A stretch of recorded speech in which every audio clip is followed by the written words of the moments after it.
Hey everyone, I've had a few requests on what I've done to the skoolie lately, so I figured I'd give you a quick tour of the struggle bus. Haven't done a lot to the outside yet.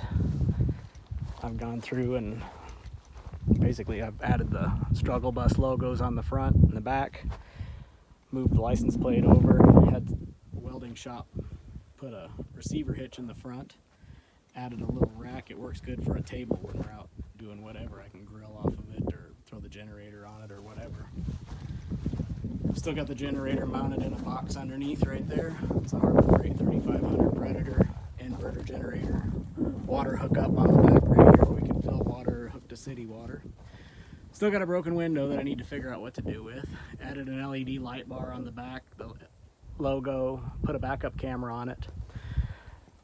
Got a receiver hitch mounted at the same welding shop. Built a receiver hitch for the back for me also. I found this kayak rack online from vertiyak.com. Thing's awesome. It folds completely flat against the back there. The only thing I have a problem with, I can't get the back door open with it, so I've got to do something with that. Either pull the rack out when I need to get in the back or figure out some kind of a scissor mount or something and redo the hitch part of it, something, but it'll hold two kayaks vertically, which is nice. That's the door where I'm going to end up mounting my propane tank. I've got one out of like a RV that's fixed mounted. Shore power hookup right here. It's kind of nice. I can disconnect the cable, plug it right in there, run the cable out to when I need to plug into shore power, which is almost never now because we got the solar mounted finally. So let's go inside quick. All right, I've been working on this today, cleaned it up a little bit. Finally got the Go Power IC 2000 inverter charger installed. Moved some of the 12 volt fuse stuff around. I still want to move that switch. Love the solar charge controllers right there. The, what do you call it? The breaker box for the 110 power in here. Kind of my control panel right here. I've got all my gauges for the solar and electric setup. Put a 12 volt TV in. We ended up redoing the cushions on here on the dinette. The cushions I had on there before were a real dense foam, so I ordered a twin sized mattress topper that was 4 inches thick. It's memory foam. It's a lot more comfortable to sit on and to sleep on. So I've got the batteries down here. I upgraded the wiring going to the inverter with some 2-aught cable instead of the 4 gauge that I had, so hopefully that'll be a little bit better. I didn't have any problems before, but I figured I had to extend them a little further. I figured I'd be better off going with thicker cable if I've got to go further. So dinette that folds into a twin size bed. Got a futon that I've got at Walmart that I built the new base for, it's got drawer slides on each side, so the thing can slide in and out to lay it down into a bed. It turns into a full-size bed.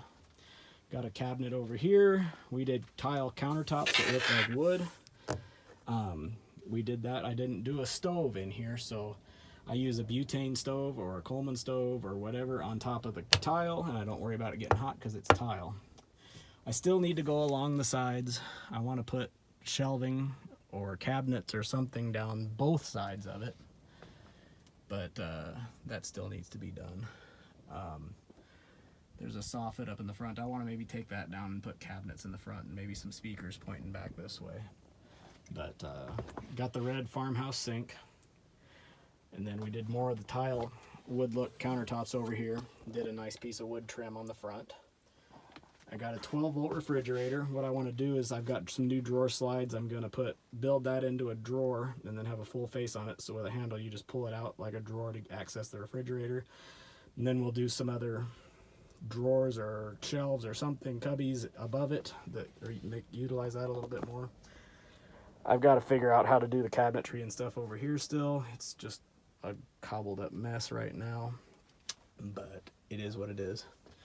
We did a side hallway in it. I did a lot of license plates here and there. I've been collecting them for years.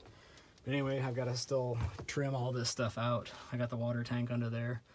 We started doing some shiplap here. I need to finish that out. Here's the bathroom. The best part is the tub. Used a 2 foot by 4 foot stock tank for a tub. We built a composting toilet that ended up, oh, I bought it on eBay, but you got a urine diverter in there to keep the solids and liquids separate. It's got an exhaust vent fan. This is a 12-volt computer fan. Tankless hot water heater. That's how you turn the shower on. I just did a single ball valve and we control the temperature of the water right there. But I wanted the shower underneath the roof hatch. It's so nice to be able to pop that top, let all the steam out when you take a shower. That, and it's just kind of cool to shower. It's like you're showering outdoors. It's awesome. We love it. So anyways, which doing the bathroom this way and the shower that way left me almost no room for a bed, but we managed to squeeze a full-size bed in here. I still need to build a headboard. We're gonna do cabinets with some hanging clothes and some cubby space underneath to put shirts and socks and underwear, things like that in it. And I don't know, I may do something across the back here also with some cabinetry or shelving or something to give us more storage. Right now we have like no storage. Everything underneath the bunk though, or under this bed, is storage that's accessible from the back door. So anyway, that's your tour of the inside. Still got a lot of work to do, but it's coming along. We'll get there.